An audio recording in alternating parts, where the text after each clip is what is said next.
Well, it happened. Yesterday I took my written test for the FAA and passed it with 90%. So that felt pretty great. Awesome way to start off the weekend. And one of the things that I realized was that it wasn't as hard as I thought it would be. Yes, you need to know all the information. Yes, you need to kind of have a good grasp of the material, because a lot of the questions, some of them I've seen before or were familiar from just some of the practice tests I did. A lot of questions were brand new and I had never seen them before. 2 points that I wanted to make. One is that what they let you bring in. So I wasn't really sure. Online it tells you what you can bring in, and even actually when I signed up for the test, it gives you a list of what to bring in. So one of them is a CX3 calculator, which is awesome. It saves me so much time and makes weight and balance calculations so much easier. And then you can bring a plotter. That's pretty much it. They do supply you with a reference book, I guess, where some of the questions reference this book.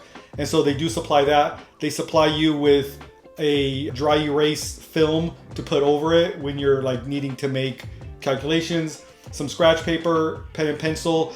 I did ask if I could also bring an additional small calculator that just, for me, it was just because it had the percentage sign on it. So it made certain calculations easier. There were 60 actual questions that were graded, because 5, I guess, are not graded.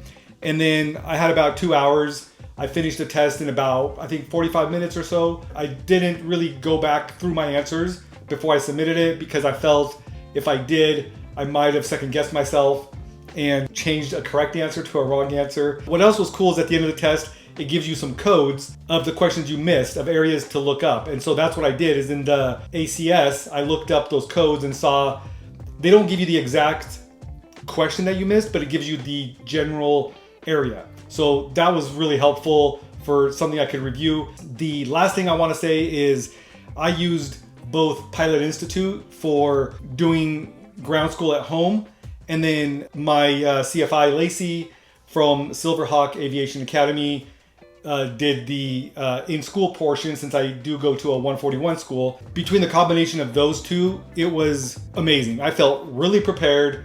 And even though I was nervous, of course, I still felt like, hey, I know the information. And especially because with having an instructor that I can actually chat with the different things that I maybe either not getting or just want some extra clarification, it was awesome. I can't believe that step is done. And now I'm preparing for my check ride. I'll see you guys on that one.